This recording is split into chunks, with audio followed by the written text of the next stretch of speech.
Hello and welcome to the Patron Saints of Pop Culture podcast. As always, I am your co-saint, Miguel Covarrubias. And I am Kathy Covarrubias. And today, let's finally talk about Black Mirror, Season 4, Episode 3, Crocodile. Probably one of the most upsetting things we've ever talked about.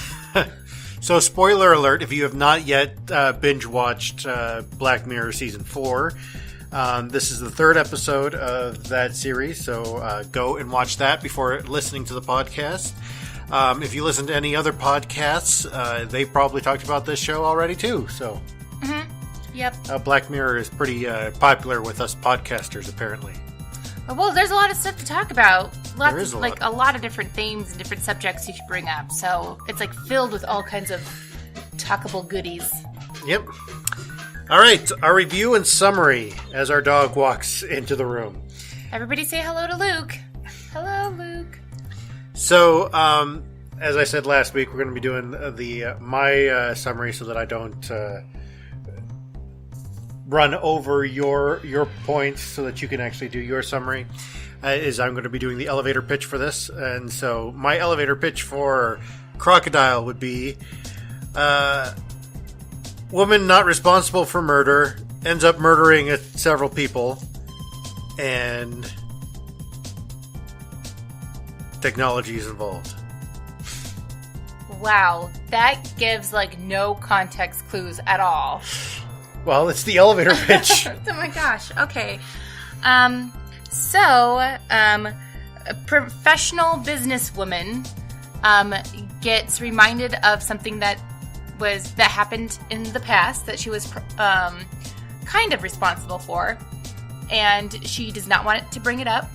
So then, to stop it from happening, she murders one person, then she murders another person, and then she murders another person, and then a baby.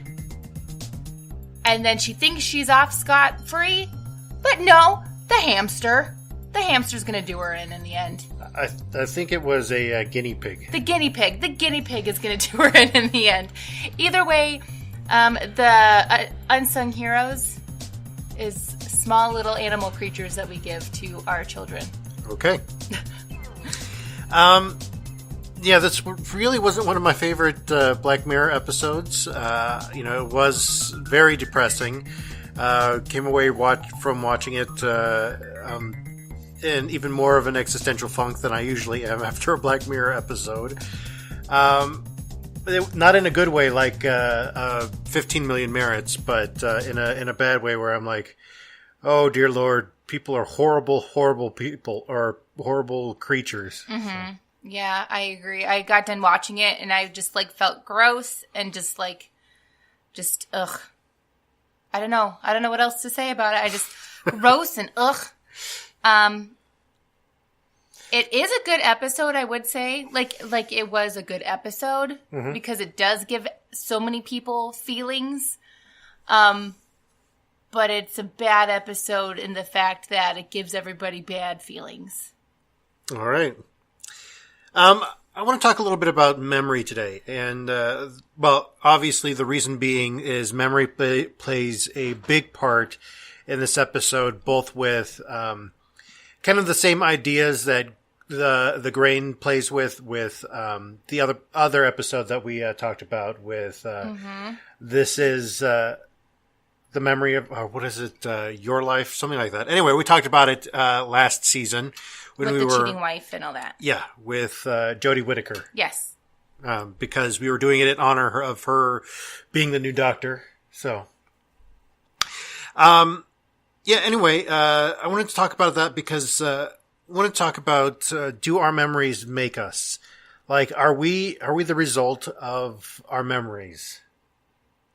Okay. What do you think? Are we the result of our memories? Well, I don't know necessarily if we are the result of our memories, but I feel like we, as people, twist our memories to suit how we want our narrative to be. Oh, well, I agree with that, but I also feel like our memories tend to be the thing that really makes us who we are. And I I love the thought experiment where people say, you can't even say that the world was created last Thursday. That you have no proof whatsoever to tell me that it wasn't. That the world was created exactly the way it was last Thursday, and all your memories from before last Thursday are just completely fabricated up to that point because that's when you were created. You were created to be that person from last Thursday, and you moved on from there. I don't agree with that, but that's okay. I understand where you're coming from, but... What do you mean you don't agree with that? I mean, it's a thought experiment. It is a thought experiment, but I think no one would ever claim that it was made last Thursday. There's no person on Earth, except for somebody who was born last Thursday. It's a thought experiment. It's not an actual theory. But for me, it's hard to do a thought experiment on something that I'm like, that's just too ludicrous. Well, why is it ludicrous for you? Because it is. Because everyone on Earth knows that it wasn't. Well, how do they know that it wasn't? I'm not going to go through this. That's precisely the point of the thought experiment.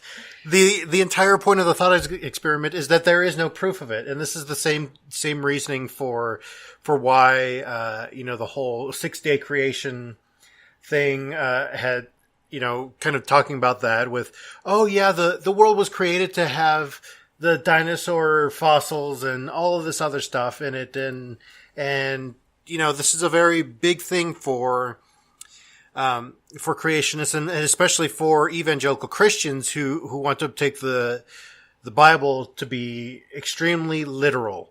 So do you agree with them? No. Okay. And this is the point is that it's saying that memory is subjective, and especially for holy texts like the Bible, and even the Quran, is that we've got subjective memories that come into play in this. These are written by human beings, and that with your subjective memory and with the way that you write, the things don't really come out the way that they were originally or the way that they happened in your head. Like for instance, the Gospels. If you take all 4 Gospels, they don't coincide. There is no way to really harmonize them because they all have events happening a little bit differently or in different ways. And this has to do with subjective memory. Mm-hmm. You can see this throughout the episode where Shazia really talks to each of the witnesses of exactly what happened with the guy getting his arm broken from the automated pizza delivery truck. Is that everybody kind of had a different memory, had a different series of events happening for the way that this happened. And even with Mia and Rob, when they're arguing in the hotel room, Rob remembers it going a different way than Mia does. Of course, Mia was the passenger. Mia remembers it a little bit better because of... Oh, sorry, you didn't say what specifically they were remembering. I thought, for a second there, I thought you were talking about Rob in the pizza truck, and I was like, no, he was dead at that point in time. No, Mia and Rob are arguing about the killing of the motorcyclist. Okay. Or the motorcyclist, the bicyclist. Bicyclist. Which, another thing that we find out in this episode of Black Mirror is that Iceland is beautiful. And that I want to live in Iceland. So, and this is the thing with Mia, is that you could tell that Mia has PTSD from this event, from killing of that bicyclist, and so does Rob. And Rob admits to it. Rob admits to the fact that this is what is causing him to get clean, to get sober, to really start to make amends in his life, is because of this PTSD, is that he's always replaying this in his head. He's always replaying this traumatic event that he went through in his head. And this is the thing with those who suffer with PTSD and those of us who have gone through seriously traumatic events, that they will haunt us to the day we die. And the reason why, especially with those of us who do, is that we tend to keep a lot of our feelings and a lot of our thought processes secret. And we do this in a way of sort of self-protection. And we can see that Mia's self-protection was, in a sense, to end up, killing people. And especially with Rob, because she didn't want her secret to get out. She didn't want her family knowing about her secret.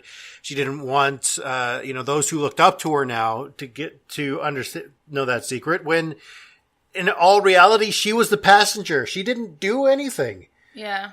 That PTSD and the anxiety of that kind of, drove her to do this thing. And a lot of it has to do with that subjective memory. I think if she looks back on it, she would begin to feel a little bit more and more responsible for what actually happened, even though she wasn't driving. Well, and I think too that traumatic events, the longer you dwell on them, the longer you try to hide them and push them down and not talk about them, the worse it can seem sometimes. Exactly. You can make it way worse than it really, really was.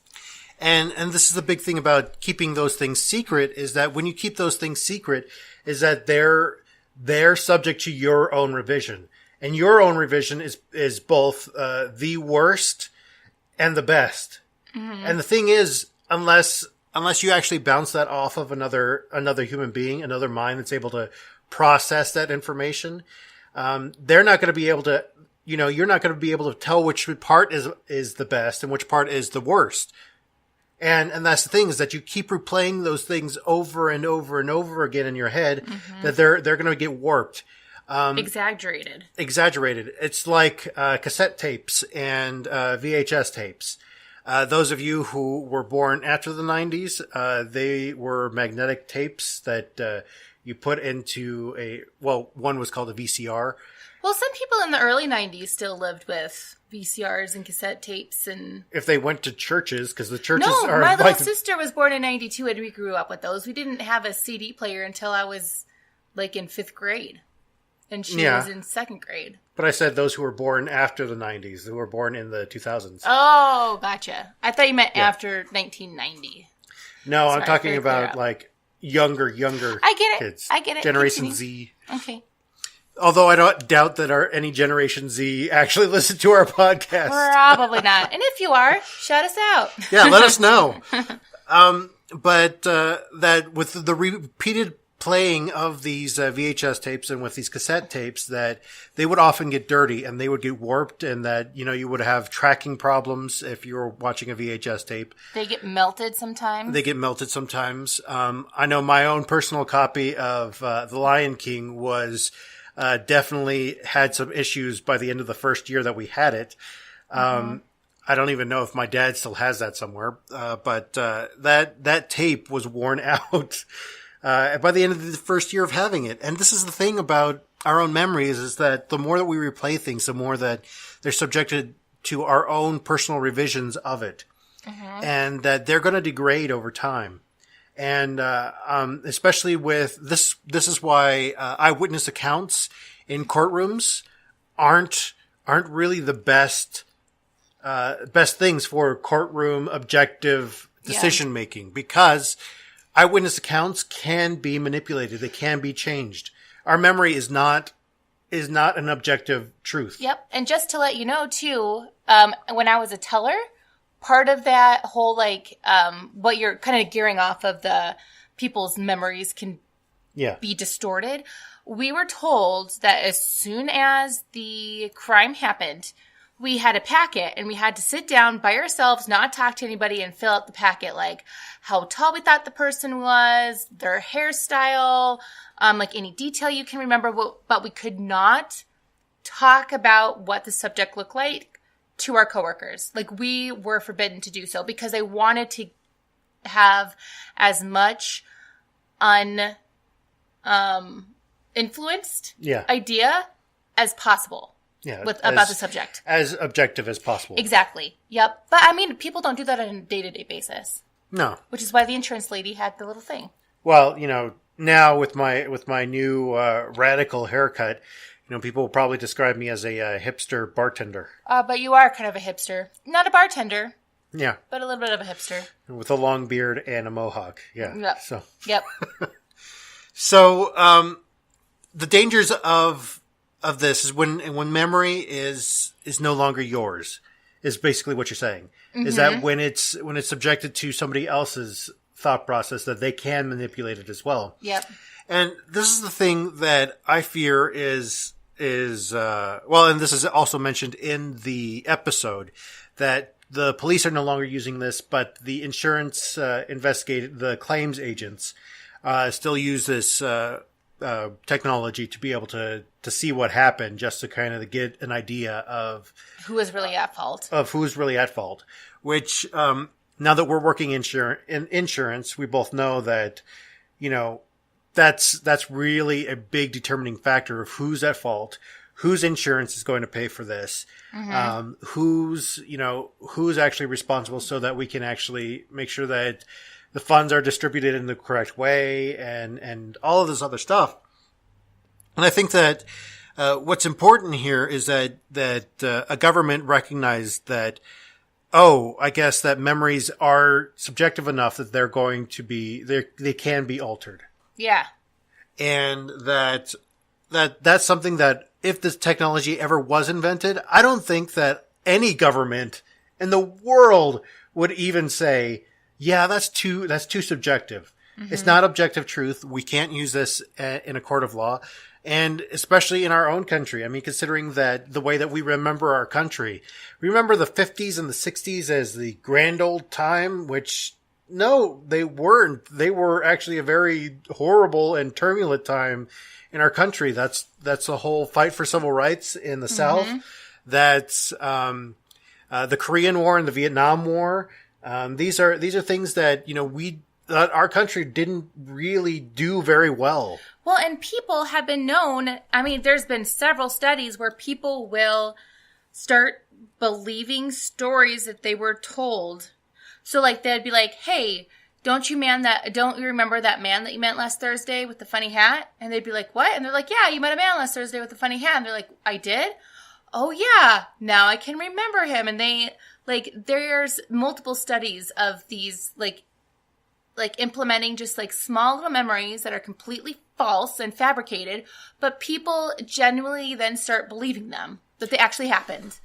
Well, I think this is something that is refined with the grain, with the Complete History of You. Yes, I remember the name of the episode. In the Complete History of You, you see that they're fully recorded. Yeah. That it's a not complete a interface memory. It's like to the brain. Yeah. Yeah. It's an actual recording, not a memory. Yeah. Mm-hmm. Whereas this, I can't remember. Oh, the cookie. That's what they called it. Mm-hmm. With the cookie, that they get the memory, they get the replaying of what the brain has recorded, rather than a subjective or an objective recording of that event. And I think this is the same thing with the secrets and with the PTSD and with everything else. We see that the memory can be that memory is subjective, and especially for people who are trying to write things down and trying to recall the character of somebody, is that they're going to be subjective. That we tend to be grandiose in our retelling of a story, in order to harp up on the most important parts.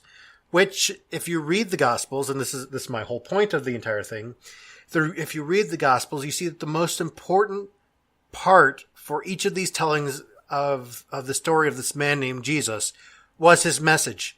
Was his message that everyone, every single human being is worthy of love, and that there was nothing that you could do to earn that favor, because it was already yours.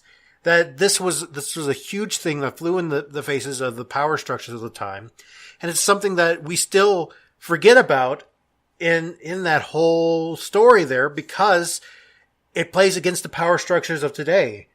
And we've rebuilt these power structures that were in place 2,000 years ago, just so that men can be in power, white people can be in power, and we can have privilege over another human being. And this is the whole thing that we forget about, is that this message is saying that there is no such thing as privilege over somebody else, because we are all people. And I think this is something that the insurance agent sees, and I think that Mia doesn't understand, and you could see her losing her humanity throughout the course of the entire episode. Oh yeah, well she goes into like a deep dark spiral, and there's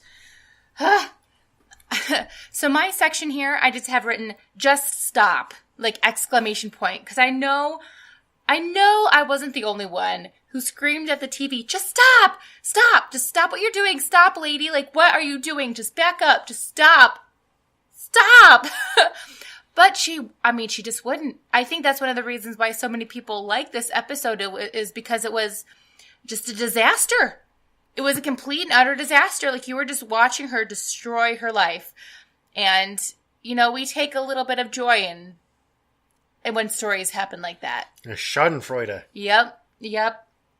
Me, I get anxious. I don't really necessarily enjoy it. But I can see why other people would enjoy this. But oh my gosh. So I want to know, like where was the turning point for her where she thought it was too late to turn back? Like, where was that for her? Was it, like, as soon as she hit the bicyclist, oh, it's too late to turn back now? Like, I am a killer, even though I wasn't the person driving.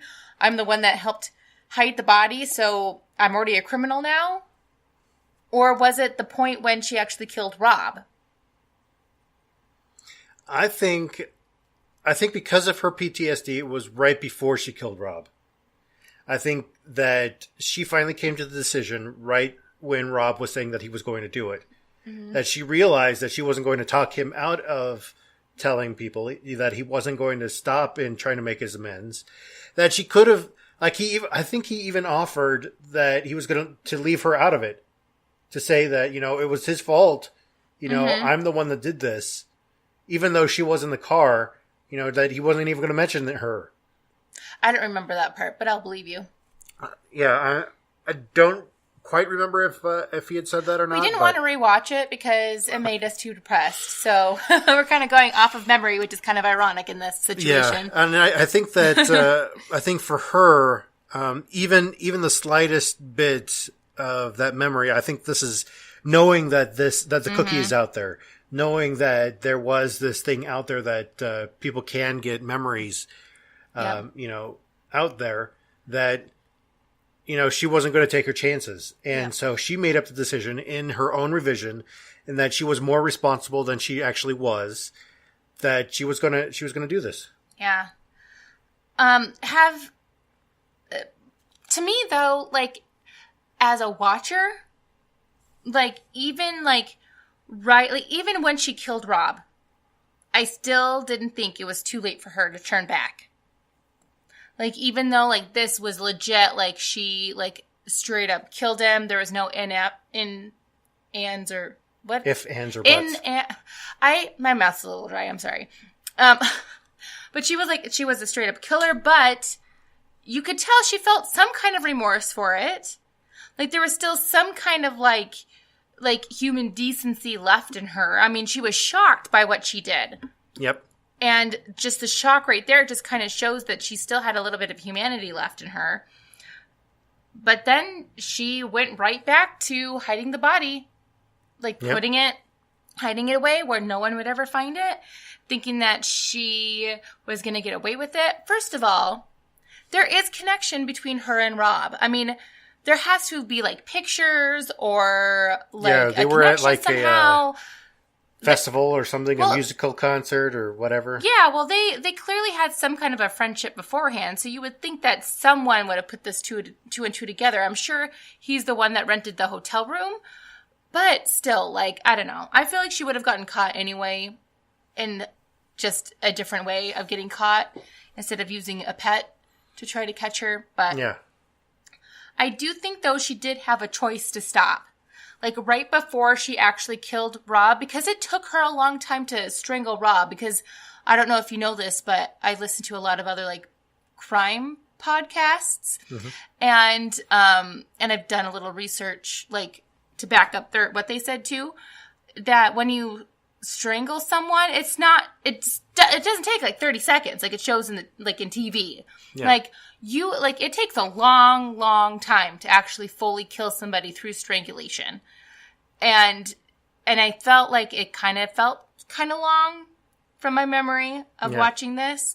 And so there could have been a time she could have just stopped and he would have still lived. And I'm sure he would have gotten the point across, right? Like, okay, I'm not going to mess with you. And then just gone about his merry way, or maybe like waited until she was done building her site or whatnot. Maybe kind of like write down what he wanted to say or like in a letter or whatnot, and then delayed the mail, like mailing it out. Yeah. Which is also a possibility. So really, like, but before she actually finally killed Rob, she could have stopped. And she, like, there could have been a different path. It could have been a completely different story. Mm-hmm. But she didn't. Have you ever been in just, like, one of those really bad spirals of just, like, bad decision, and there's no stopping it?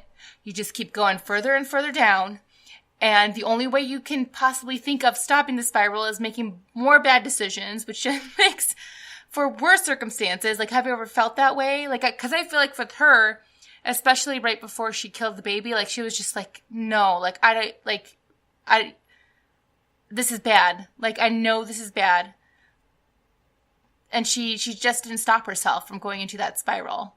Well, I think that she could have stopped her. I think the last straw was when she killed Shazia. Was that was the spiral? I mean, even though she stood there, just contemplating the baby, and the last part of that that began her spiral. She wasn't going to stop when she killed Shazia. Mm-hmm. But have you ever been in one?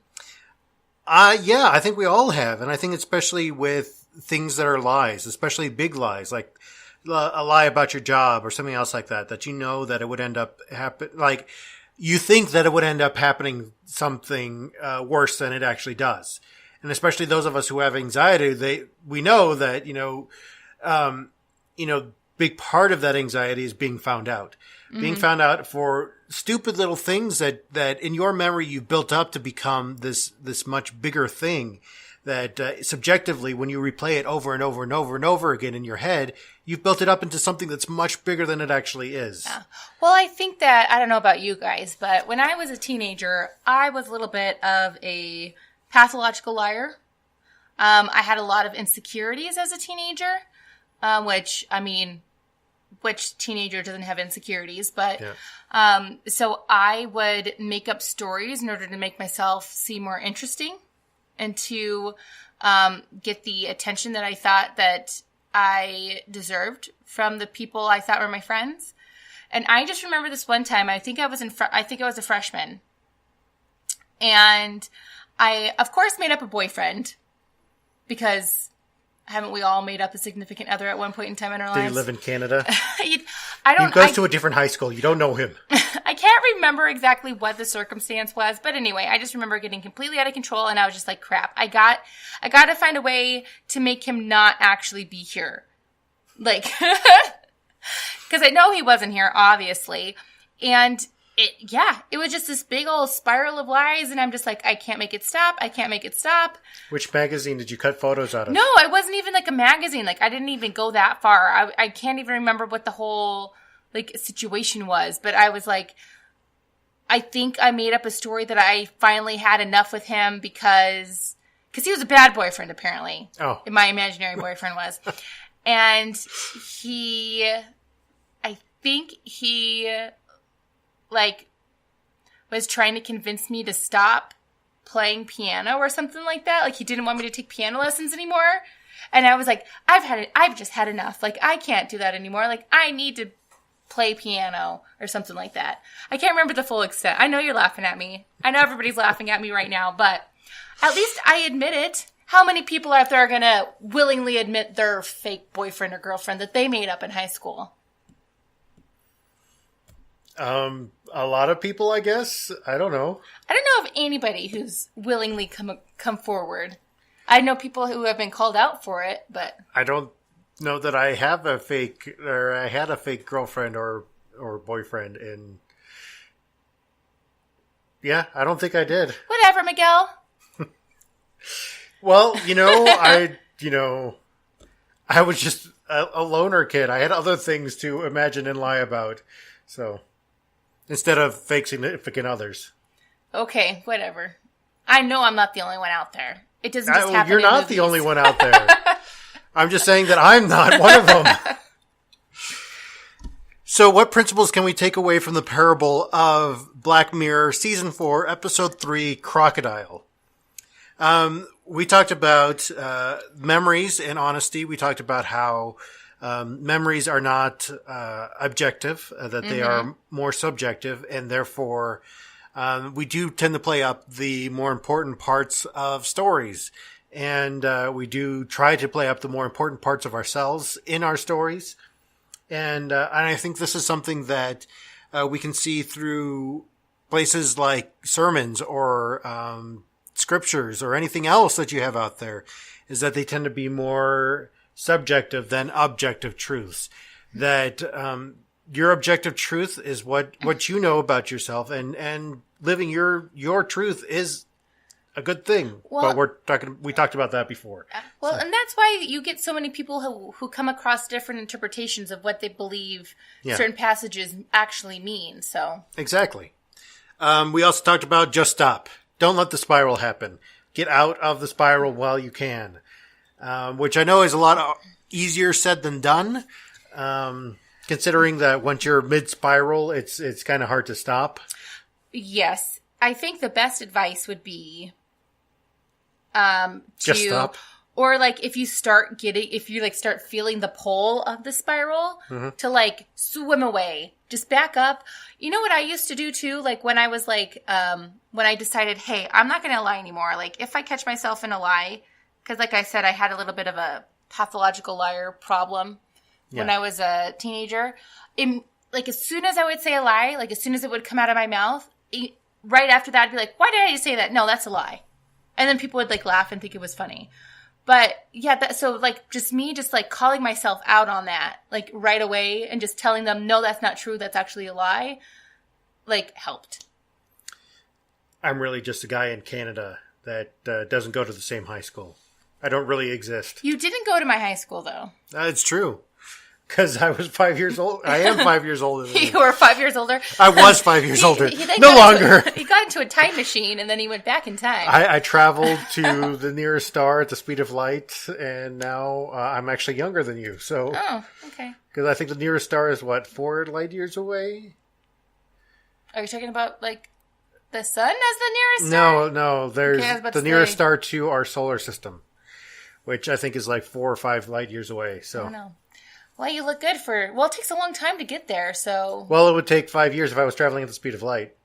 And then 5 years to come back, which would mean that I would have only have aged like 5 or 10 years, and that you would have aged like 1,000, something like that. I don't know. I look good for 1,000. Yeah, you do.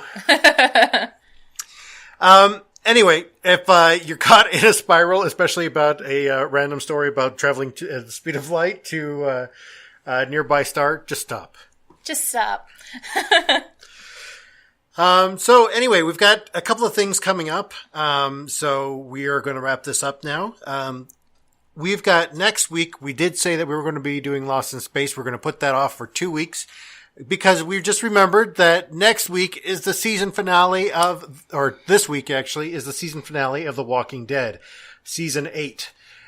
So we will be talking about that next week.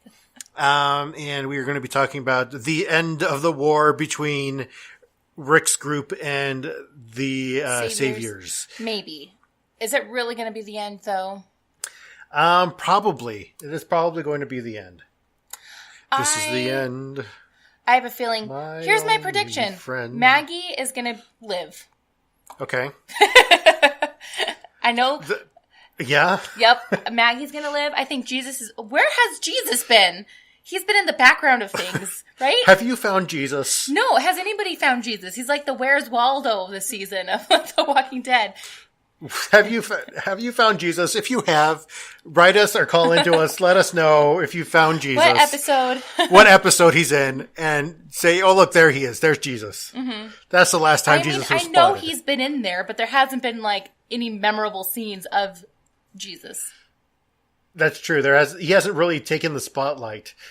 Jesus hasn't taken the wheel. He has not taken the wheel. The show. He needs to. He just needs to, like, listen, guys. I mean, he's a smart dude. Yeah, and Maggie was kind of upset about that a few times, but I think that came around. But anyway, we're going to be talking about this next week. We're going to be talking about season 8 of The Walking Dead. Next week, we're going to be talking about a lot of stuff, especially Karl Papa's farewell, and how his letter was more tear-jerking than his actual goodbye for me. His letter to Rick was actually more tear-jerking, but we'll talk about that next week. Is it because you're a dad? No, it's more or less because just wanting to be that dad who makes good memories with his son is that I want to do that. I want to create that new world for my son. So, like Rick talks about when Carl gets his eye shot out. They'll shoot your eye out. Then in 2 weeks, we are going to be talking about Avengers Infinity War. We are going to be talking about that because we're actually going to go see it on the day that it releases. So, yay! We're both taking a day off work and we're taking our son to daycare and going to watch a movie. Yep. Don't judge us. You know you do the same. Oh, I know. Especially for Avengers Infinity War. So we will be talking about that in 2 weeks. We will be including spoilers, so that one you may want to put off until after you've seen it. Some of you are going to go see it opening weekend, so you don't have to wait that long. Then we will be doing the Lost in Space reboot. It is out now, so go check it out on Netflix and listen to our podcast in 2 weeks. Yeah. Also, we're probably going to be doing the coming Sunday. I can't remember what the name of that documentary is, but there is a documentary type film on Netflix that just released the same day as Lost in Space about this bishop who was sort of excommunicated by his denomination because of his heretical thoughts on scriptures. So, we'll talk about that. Sure. News to me, everybody. You're the one who said this is going to be something good for our podcast. Oh, I mean, I'll take credit for it. Okay. So anyway, you can find us on social media. We are on Facebook. We are on Tumblr. We're on Reddit. We're on Twitter. We're on Google+. You can also find us on our website, thehonestfaith.com. On the website, you can also find my books for sale. My book about struggling with generalized anxiety disorder and with being a youth minister in a Christian church, as well as my story of Esperanza Reyes, which is a modern retelling of the gospel story. I couldn't figure out how history would have been changed if Jesus had not been the Messiah, or if Jesus had not been born completely altogether. So I included him in there too. But go check those out. Again, if you do not like them, then you can use it to throw at people or use it as kindling or... Mm-hmm. Or to fix a wobbly table. Yes. Or if you do like it, review it. That'd be great. I would love to hear what you have to say about that. So come find us on there. You can also email us at honestfaithconvos@gmail.com. You can call us or leave us a text at 720-372-3879. You can also find us on Facebook. We've got a group for the podcast. We've also got the Facebook page, Real Honest Faith. So any of those ways, please give us some feedback. Give us some opportunities to have a conversation with you, or also leave a review on one of your favorite podcast networks. Yes. Because we're kind of distributed with almost all of the bigger podcast networks. So go check us out on there, like Apple Podcasts or Stitcher or TuneIn. Yeah, give us a few stars. Just tell a little bit about why you like us. That would just be helpful. Just like a 1-sentence blurb. Exactly. That would be great. Yeah. So that is everything. I think I've plugged almost everything. Oh, wait, no, I had not yet. We are still doing our playthrough of Divinity Original Sin. Oh, yes. You can actually catch those on YouTube now, on our YouTube channel, Patron Saints of Pop Culture. So they're kind of unedited. So you get to see the full how we actually interact while playing a game together. Marriage. Yes. It's not the most interesting thing that you've ever watched, but hey, why does it have to be? So. Hey, the last couple of episodes have been a little bit more interesting. Yeah, like us trying again and again and again to do something. Yes. So. And I'm sure the people who played before, like yelling at the screen, going, "You gotta do it this way, you idiots! Like, why do you keep doing that?" Yeah. Well, we're not big on playing these types of Dungeons and Dragons type role playing games together. We usually do them on our own. Together. Yes. So we have very different styles. Yes. It's fair to say. It is fair to say. I do a lot of Googling when I can't figure something out. Shh. Don't tell anybody else.